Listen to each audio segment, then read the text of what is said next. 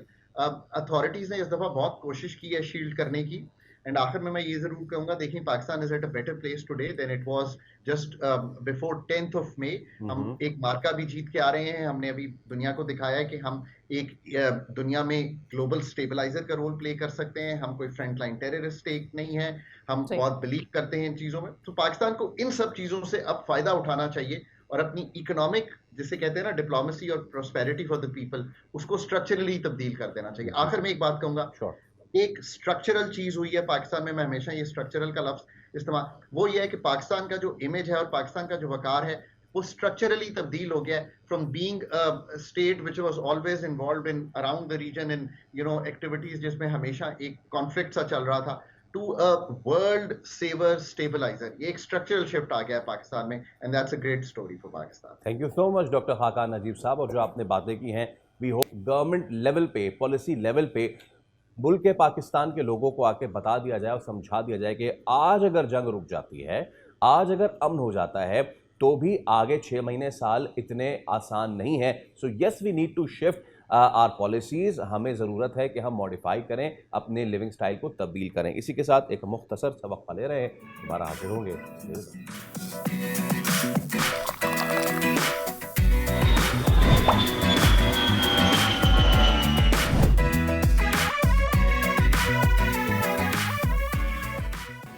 Welcome back again. भाई कोई वजह नहीं है अमन के लोग परेशान ना हो। जब पेट्रोल प्राइसेस ऊपर नीचे होती हैं तो सबको ज़्यादा परेशानी ये हो जाती है कि ठीक है भाई, जो पेट्रोल इस्तेमाल कर रहा है डायरेक्टली नहीं कर रहा, उसके घर के बजट पर इसका फ़र्क आएगा, क्योंकि सब्जियों की कीमतों में, कुकिंग ऑयल की कीमतों में इस तरह से इजाफा होता है। तकलीफ उस वक्त होती है जब ये मनमाना इजाफा होता है, जब हम देखते हैं कि स्टोरेज कर ली जाती है और कीमतों में इजाफा किया जाता है। ऐसे कुछ लाहौर में देखने में आया है। 200 रुपए किलो टमाटर मिल रहा है। पूरे मुल्क में अलग रेट पर वैसे तो मिल रहा है, लेकिन लाहौर में ये 200 रुपए का क्यों हो गया है, ये समझ से बाहर है। और इसके ऊपर अभी तक इंतजामिया क्यों हरकत में नहीं आई है। शहरियों का ये कहना है कि पहले ही बढ़ती हुई महंगाई ने बजट को मुतासर कर रखा है। अब सब्जियों की कीमतों में इजाफे ने किचन के अखराजात को नाकाबिले बर्दाश्त बना दिया है। तो ये सारा फैक्टर है क्या इसमें? दुकानदार, ट्रांसपोर्ट और दीगर अखराजात में जो है वो इजाफे को जो जवाज़ बना रहे हैं, ये कितना ज़्यादा ठीक है और रिलीफ की क्या सूरत हाल है सरकारी सतह पे? हमारे साथ हमारे नुमाइंदे अफजाल अब्बासी मौजूद हैं। अफजाल, सबसे पहले तो ये बताइए कि क्या सिचुएशन है इस वक्त कीमतों की, और मुख्तलिफ बाज़ारों में, बचत बाज़ार भी हैं, क्या वहाँ पे अगर कम है कीमतें तो क्वालिटी गिरी हुई है? थोड़ा सा सारा मामले का अहाता कीजिए प्लीज़।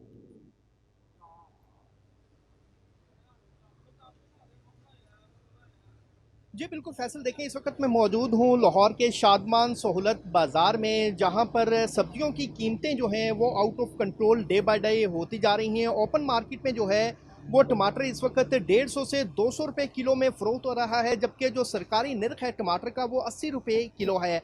और जो अब दुकानदारों से बात करते हैं तो वो कहते हैं कि हमें सरकारी निर्ख पर जो है वो मंडी से टमाटर नहीं मिलता, जिस वजह से उन्हें इजाफी कीमत में फ़रोख्त करना पड़ता है, क्योंकि डीज़ल और पेट्रोल की कीमत वो कहते हैं कि बहुत ज़्यादा हाई है। इसी तरह भिंडी की अगर बात की जाए तो इस वक्त मार्केट में भिंडी जो है वो 300 रुपये किलो में फ़रोख्त की जा रही है, जबकि टिंडे जो हैं वो भी 300 रुपये किलो में फ़रोख्त किए जा रहे हैं। जो लहसुन है चाइना का वो इस वक्त ओपन मार्केट में 600 रुपये किलो तक पहुंच चुका है, जबकि लीमू जो इस वक्त सरकारी रेट पर सहूलत बाज़ार में दस्तियाब है वो 350 रुपये फ़ी किलो तक पहुंच चुका है। जबकि जो ज़िला इंतज़ामिया है उनका ये दावा है कि जो लीमू का सरकारी रेट है वो 100 रुपया किलो उन्होंने दावा किया है। मेरे साथ एक खरीदार इस वक्त फैसल मौजूद है, उनसे बात करते हैं। सर बताइएगा, अचानक से सब्जियों की कीमतों में और स्पेशली टमाटर बहुत शॉर्ट हो गया है, क्या कहेंगे, क्या रीज़न समझते हैं कि सब्जियों की कीमतों में क्यों इजाफा देखें? सर सब्जियों की कीमतें जो हैं इस वक्त आसमानों पे जा रही हैं। अब चिकन का रेट देख लें, वो भी कुछ 750, कुछ 700 सेल कर रहा है। हर चीज़ जो है महंगाई ऊपर के ऊपर जा रही है,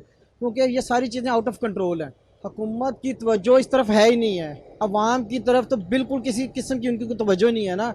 उनको लाने वाले और उसमें बैठने वाले वो सब सिर्फ अपनी याशी में लगे हुए हैं, अपने कामों में लगे हुए हैं। उनको अवाम की कोई फिक्र नहीं किसी किस्म की। पेट्रोल कहाँ जा रहा है। अच्छा, पैरा फोर्स बनाई गई थी जिसने कीमतों को रेगुलेट करना था। पैरा फोर्स की कार्रवाइयाँ जो हैं वो रस्मी कार्रवाइयों तक महदूद दिखाई देती हैं। क्या कहते हैं, जो गली मोहल्ले में या ओपन मार्केट में सब्जियों की कीमतों को ज़िला इंतज़ामिया या पैरा फोर्स क्यों नहीं कंट्रोल कर पा?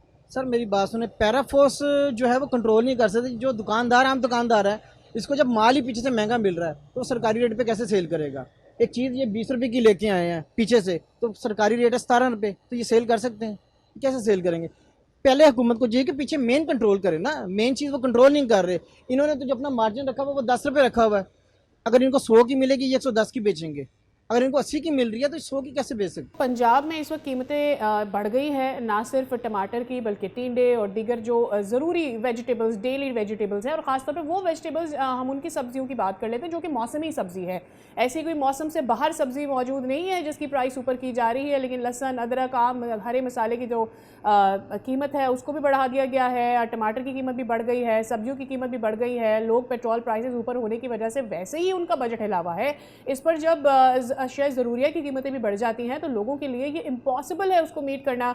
अब देखना ये है कि पंजाब हुकूमत इसके ऊपर कोई बहुत ही जैसे हाइपर एक्टिव एक्शन हम देखते हैं पंजाब हुकूमत को लेते हुए दीगर मामलात पर, इस पर ले पाती है या नहीं लेती, और क्या लोग इसको सह पाएंगे या नहीं after all the oil prices going up. Sadia, all दो इस वक्त जो ईद उल अज़हा है वो दूर है, ठीक है, इतना करीब नहीं है, बट ईद उल अज़हा का मामला, उसके साथ एक बार फिर ईद पे शादियों का सीज़न, ठीक है, तो उसमें तो ऑलरेडी ही प्राइस हाइक होना तो हम अपना फ़र्ज़ अव्वलीन समझते हैं। लेकिन उससे पहले, उससे एक महीना डेढ़ पहले अगर इस तरह की चीज़ें हो रही हैं, ये बात बिल्कुल ठीक है कि इसमें बहुत सारे अवामिल कार फरमा हैं जो इस वक्त मशरिक़ वस्ता की हालत है, महंगाई की सिचुएशन है, लेकिन उसके ऊपर जो सिचुएशन है अगर तो वो कंट्रोल कर लें तो फिर क्या सिचुएशन हो सकती है। इसी के ऊपर बात कर लेते हैं। हमारे साथ उस्मा कारदार साहबा मौजूद हैं, आप फोकल पर्सन हैं फॉर नून लीग। बहुत शुक्रिया उस्मा साहबा फॉर योर वर्क और for your time right now. एक बड़ी मुश्किल है लोगों के लिए, और वो अभी हम देख रहे हैं कि जो सब्जियां हैं उनकी कीमतें ऊपर जा रही हैं। पंजाब हुकूमत बहुत ही ज़्यादा विजिलेंट नज़र आती है, फौरी चीज़ों को निप इन द बर्ड वाली मामलात में रहती है। लोग गिला ये कर रहे हैं कि पैराफोर्स भी काम नहीं कर रही है और प्राइसेस नीचे नहीं आ रही हैं, ऊपर ही जा रही हैं, कंट्रोल नहीं हो रहा। मुझे इनवाइट किया। आपको पता ही है कि सीएम साहिबा जो हैं उनकी ज़ीरो टॉलरेंस है ज़ख़ीरा दोज़ी और जो मुनाफाखोरी करने वालों पे, और उन्होंने सख्त क्रैकडाउन, और वो सिर्फ ये नहीं कि वो किसी और डिपार्टमेंट पे जिम्मेदारी लगाती हैं, वो खुद मॉनिटर करती हैं, वो खुद देखती हैं कि प्राइस कंट्रोल हो रहा है कि नहीं। वो आपने शुरू में देखा जिस तरीके से उन्होंने रोटी की कीमत कम करवाई, आटे की कीमत खुद मॉनिटर करके कम करवाई। अब आपको पता है कि पूरी दुनिया में इस वक्त प्राइस हाइक हुई ये मशरिक़ वस्ता की जो जंग की वजह से। अब जब कीमतें एनर्जी और ऑयल की वजह से जब बढ़ती हैं, वो हुकूमत ने कम तो की हैं लेकिन अभी वो पुरानी सतह पे तो नहीं आई हैं। तो इसलिए जो सब्सिडीज दी जा रही हैं, फॉर एग्जांपल ट्रांसपोर्टर्स को जो सब्सिडी दी जा रही है, उन्होंने अपना किराया कम कर दिया है। अब ये जो मार्केट की सप्लाई और डिमांड की जो सब्जियां और इस टाइप की चीज़ें, इसको थोड़ा सा टाइम लगता है। मेरे ख्याल में इसको 1-2 हफ्ते आप दें। 2 दफ़ा अभी पेट्रोल की कीमत कम हुई है, 135 रुपए डीजल की कीमत कम हुई है, तो उसका ये आहिस्ता आहिस्ता ये जो इम्पैक्ट है ना, ये इस पे खुर्दो नोश की चीज़ों पे भी आना शुरू हो जाएगा। लेकिन आपको थोड़ा सा इसमें ना टाइम देना पड़ेगा, क्योंकि ये हम ऑयल प्रोड्यूसिंग कंट्री तो है नहीं। हमारा 70% ऑयल जो है वो बाहर से आता है, जिसकी वजह से एकदम से कीमत हुकूमत को बढ़ानी पड़ी थी इस जंग की वजह से, और अभी वो कम तो हो रही है स्लोली एंड ग्रेजुअली, लेकिन अपनी पुरानी सतह पे अभी नहीं आई हो। तो इसलिए ये अब पूरी कोशिश है हुकूमत की कि कीमतें जो हैं वो हर तरीके से उनको एक मुनासिब तरीके से कंट्रोल किया जाए। तो इंशाल्लाह आप देखेंगे कि अगले 1-2 हफ्ते में और बहुत बेहतरी आ जाएगी। उस्मा साहिबा, जो इस वक्त सिचुएशन चल रही है, हमसे ज़्यादा आप वेल अवेयर हैं about the oil crisis, energy crisis, मशरिक़ वस्ता में जो हालात हैं, और माहिरीन ये कह रहे हैं अगर 1-2 दिन में ये मामला अफ़वाह व तफ़हीम के साथ हल हो भी जाता है, अल्लाह करे ऐसे ही हो, लेकिन अगर हो भी जाता है तो भी ये जो अफेक्ट आया है ऑन ईच एंड एवरीथिंग, उसको कम होते होते दिन नहीं महीने लग सकते हैं। ऑस्टेरिटी कैंपेन्स तो हैं और उसके अनाउंसमेंट भी हो रही है। Is there any long term policy energy को लेके, प्राइसेस को लेके हुकूमत की, कि वो लोगों को जो है वो एजुकेट करे, लोगों को एनलाइटन करे कि भाई आप अपने आप को मॉडिफाई करें, बिकॉज द थिंग्स जो डेज आ रहे हैं आगे, they are not going to be easy enough. Right. जी देखें, अकेली हुकूमत तो कुछ भी नहीं कर सकती ना, जब तक कि अवाम ताउन ना करे। अब देखें, इतनी डे लाइट जो एनर्जी जो है उसके लिए मार्केट्स को अब 8 बजे जो बंद करना शुरू कर दिया है, और सारा ये जो स्कूल के जो औकात हैं वो और डेज जो हैं दफ्तरों के वो भी कम जो किए हैं। लेकिन उसके बावजूद जो गवर्नमेंट ने तस्मीना लगाया था कि भाई इतनी हमारी फ्यूल की कंजम्पशन की बचत होगी, वो हो ही नहीं। तो इसका मतलब है कि अवाम जो है वो उसी तरह से बाहर निकल रहे हैं, उसी तरह से पेट्रोल की कंजम्पशन भी हो रही है in spite of all these measures. तो हमें भी थोड़ा सोचना चाहिए कि इस वक्त पूरी दुनिया जो है एक मुश्किल वक्त से गुजर रही है, और हम तो एक डेवलपिंग कंट्री हैं, तो हमें भी हुकूमत का साथ देना चाहिए। राइट। उसमें साहिबा लास्ट 30 सेकेंड्स है हमारे पास, अगर आप कमेंट कर सके। वी गॉट टू नो कि जो सर्दर्न पंजाब है वहाँ पर फसलों को बहुत नुकसान पहुंचा है, खास करके जो जालाबारी वगैरह की सूरत हाल हुई है, कुछ बता सकती हैं? चूंकि कीमतों में इजाफा हुआ है, कितना नुकसान हुआ है क्रॉप्स को? देखिए, ये बारिशें जो हैं ये अनएक्सपेक्टेड थी और अनटाइमली ये बारिशें थी। इनकी वजह से नुकसान तो फसलों को हुआ है, लेकिन मरियम नवाज साहिबा अपने किसानों के पीछे खड़ी हैं और उनको पूरी जो है वो इस वक्त जो हमारी एग्जीक्यूटिव मशीनरी है वो इनको हेल्प भी कर रही है। जो गंदम की प्राइस है 3500 पे उन्होंने जो फिक्स की है वही कीमत जो है वो किसान को मिलेगी, और ये उन्होंने इंश्योर किया है। खास कंपनीज हैं जिनको डेजिग्नेट किया है जो कि ये खरीदेंगी गंदम किसानों से। तो अब ये एक बारिशों का जो सिलसिला है अल्लाह करे बस अब ये बंद हो जाए, क्योंकि इससे नुकसान तो हुआ है, लेकिन हुकूमत अपने किसानों के साथ खड़ी है और हर तरीके से उनकी इमदाद कर रही है। बहुत शुक्रिया। फोकल पर्सन वज़ीर आला पंजाब उज़्मा अकबर हमारे साथ आप मौजूद थी। अभी हम एक ब्रेक ले रहे हैं, shortly we are coming back, हमारे साथ रहिए।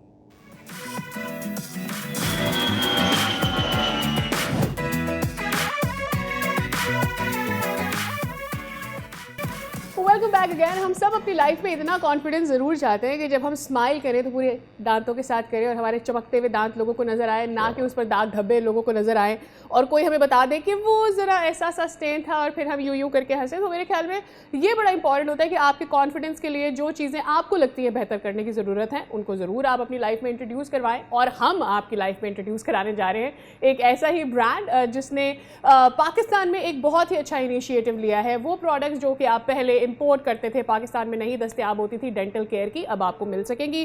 दांतों की खूबसूरती और एतमाद भरी मुस्कुराहट आजकल हर किसी की ज़रूरत है ही, और इसीलिए मैड डेंटल केयर तेज़ी से मकबूल हो रहा है। अब क्या इसकी ख़ास बात है? एंड एक टीथ वाइटनिंग को लेके कुछ मिथ्स हैं, कुछ रियलिटीज़ हैं, तो उन सब पे बात करते हैं। हमारे साथ मौजूद है मुस्तफ़ा अहमद, आप डेंटल सर्जन हैं एंड व्हाट शुड आई से CEO mad dental care, right? Okay Mustafa, अस्सलाम वालेकुम। Good morning. Thank you so much सबसे पहले तो। एंड जनाब please talk me through this कि एक ऐसी नेशन जिसमें हम दांतों का बिल्कुल ख्याल नहीं रखते। अच्छा, एक तो होता है ख्याल रखना, ठीक है, और एक होता है उसके साथ बहुत ही ज़्यादा ख़राबी करना, खिलवाड़ करना। People know I am talking about the secrets and the things beyond that.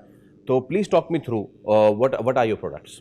So basically हम लोग पाकिस्तान में एक कॉन्सेप्ट लेके आए हैं कि everybody knows about skin care, hair care और इन सारी चीज़ों का सब ख्याल भी रखते हैं, but nobody talks about oral care.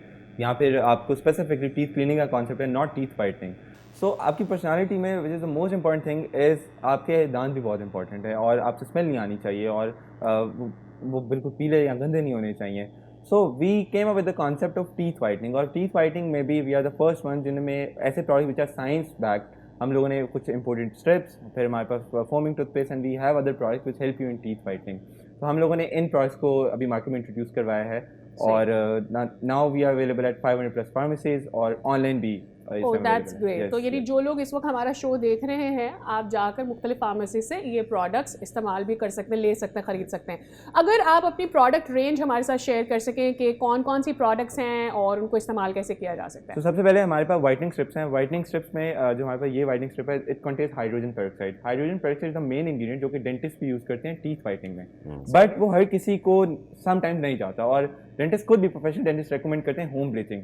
क्योंकि जो डेंटिस्ट यूज़ करते हैं हाइड्रोजन पेरोक्साइड की परसेंटेज बहुत ज़्यादा होती है, कुछ लोगों को सेंसिटिविटी का इशू हो जाता है, बट क्योंकि all of this products are cosmetic तो इनके अंदर एक सेफ कॉन्सेंट्रेशन होती है, तो you can use this products. आप इनको 2-3 दिन लगातार भी यूज़ कर सकते हैं और ऑन ऑफ भी यूज़ कर सकते हैं to keep the consistent result. अच्छा, तो बेसिकली ये वो स्टिक जो आपने बताया, तो इसको हमने करना क्या होता है, हम इसे अपनी दो ऊपर और नीचे के दांतों पर चिपका लेते हैं, और कितना टाइम चाहिए होता है इसको? तो ये वाइटनिंग स्ट्रिप इस तरह के बॉक्स में आपको वाइटनिंग स्ट्रिप मिलती हैं, one is for your upper teeth और फिर सेकंड वन आपकी लोअर टीथ के लिए होती है। तो ये बिल्कुल स्टिकी होती हैं, आप 30 मिनट्स के लिए लगा के छोड़ देते हैं एंड देन आपको रिजल्ट्स इम्प्रूवमेंट नज़र आना शुरू हो जाती है। राइट, एंड कोई ऐसी प्रोडक्ट्स हैं जो आप अपने दांतों को ब्रश करके और उससे भी वाइटनिंग आ सकती है? सो येस, हमारे पास इस टाइम फोमिंग टूथपेस्ट अवेलेबल है, फोमिंग टूथपेस्ट, और ये हमारे पास एक और प्रोडक्ट है दैट इज़ पाउडर। ये बंडल इसके अंदर भी हाइड्रोजन पेरोक्साइड है, और ये फोमिंग टूथपेस्ट का कॉन्सेप्ट ये कि टूथपेस्ट के अंदर भी हाइड्रोजन पेरोक्साइड, क्योंकि इस टाइम ग्लोबली जितने भी बड़े ब्रांड हैं जो टीथ वाइटनिंग के ऊपर काम कर रहे हैं उनका मेन इंग्रेडिएंट ये है। तो हम लोगों ने भी पाकिस्तान में ये प्रोडक्ट इंट्रोड्यूस करवाया जो कि आप रेगुलर रूटीन में यूज़ कर सकते हो। इट इज़ नॉट समथिंग जो आप सिर्फ 1 या 2 दिन या 3 दिन यूज़ कर सकते हो। ये स्ट्रिप्स आर समथिंग जो कि आप रेगुलर नहीं यूज़ कर सकते। आपको दिस इज़ द प्रोडक्ट। अब ये प्रोडक्ट क्या है, इस टाइम दुनिया में बहुत ज़्यादा ये वायरल है, पाकिस्तान में इसका कॉन्सेप्ट ही नहीं था। कॉन्सेप्ट ये था कि आपका जो पर्पल और येलो है ये कैंसर आउट करके वाइट करता है। तो दीज आर द स्ट्रिप्स जो कि आपको 30 मिनट्स लगाने के बाद इंस्टेंट रिजल्ट देती हैं। Okay, peroxide is it safe for human consumption? एक तो ये रेगुलर कंजम्पशन, कोई side effects and all, please go talk with. So basically hydrogen peroxide में which is used for teeth whitening, इसके अंदर परसेंटेज और कंसंट्रेशन आती है। तो if you play around safest concentration which is around 3 to 6%, then it is definitely safe और it is used in all global brands. But if you go above that तो फिर आपको प्रॉपर डेंटिस्ट से एक दफ़ा पूछना पड़ता है। राइट, तो क्या ये आपके गम्स को किसी तरह से अफेक्ट तो नहीं करते? बिकॉज ऑब्वियसली हमारे दांत तो बहुत स्ट्रांग होते हैं, लेकिन हमारे जो गम की स्किन होती है वो सेंसिटिव होती है, तो ये उसको तो हाइड्रोजन पेरोक्साइड किसी तरह से अफेक्ट नहीं करता है, या उसको लगाने का कोई तरीका होता है? बिल्कुल भी ऐसा नहीं है। None of the product will affect your gums, बल्कि इनके अंदर ऐसे इंग्रेडिएंट्स भी होते हैं which are good for your gums और आपकी ओवरऑल ऑरल हेल्थ को भी इम्प्रूव करें। इसके अंदर ऐसे भी हम लोगों ने प्रोडक्ट्स में इंग्रेडिएंट्स होते हैं। राइट, तो हमारे मुल्क में वन थिंग मुझसे आपने प्रोडक्ट की बात किया, मैं थोड़ा सा एक आम हेल्थ जो रिलेटेड है चीज़ दांतों से, अब बहुत सारे आई डोंट स्मोक, ठीक है, बट मेरी तरह बहुत कम लोग जो स्मोक नहीं करते, उनकी शिकायत होती है यार हम स्मोक नहीं करते, don't go betel nut chewing, उस पर भी हम नहीं करते, ये सब नहीं करते, फिर भी हमारे दांत दर्द हो रहे हैं, तो ऐसा क्यों? So that is basically because of your diet.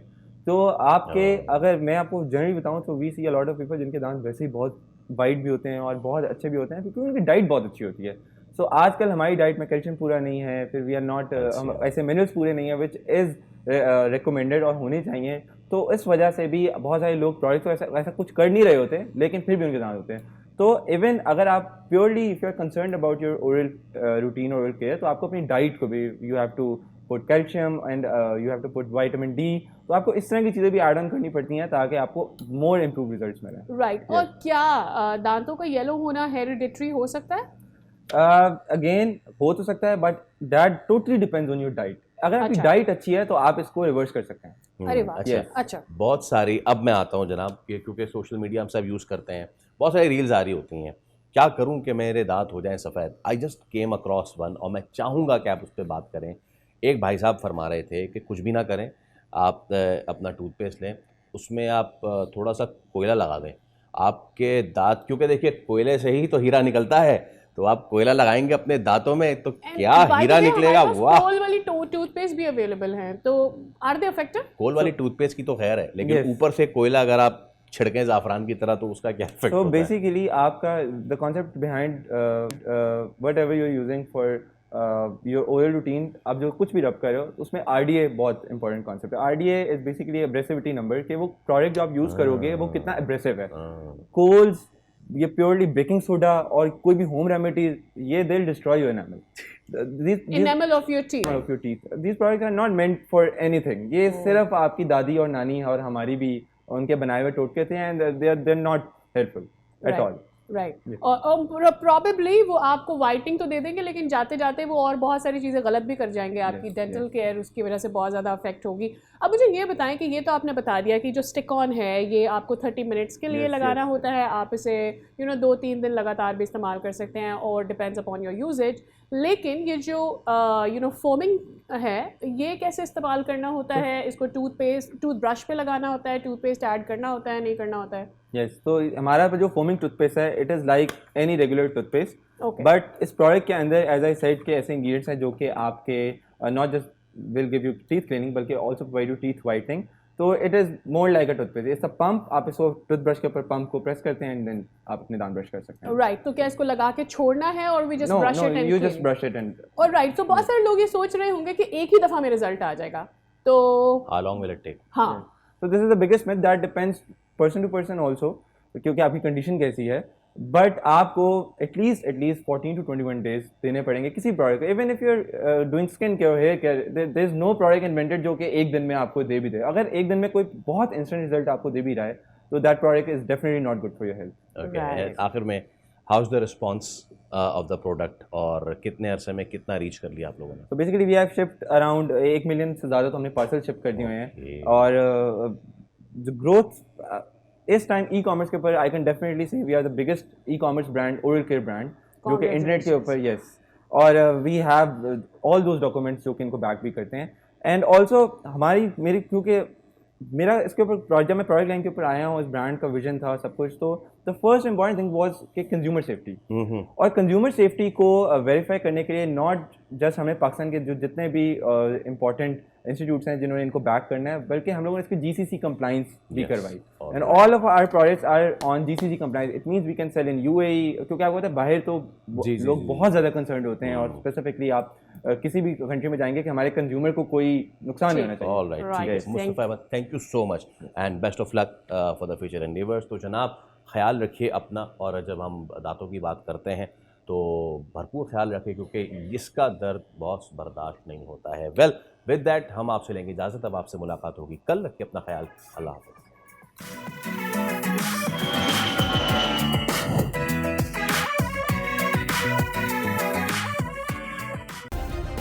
Subscribe करें और बेल दबाएं ताकि कोई खबर रह न जाए।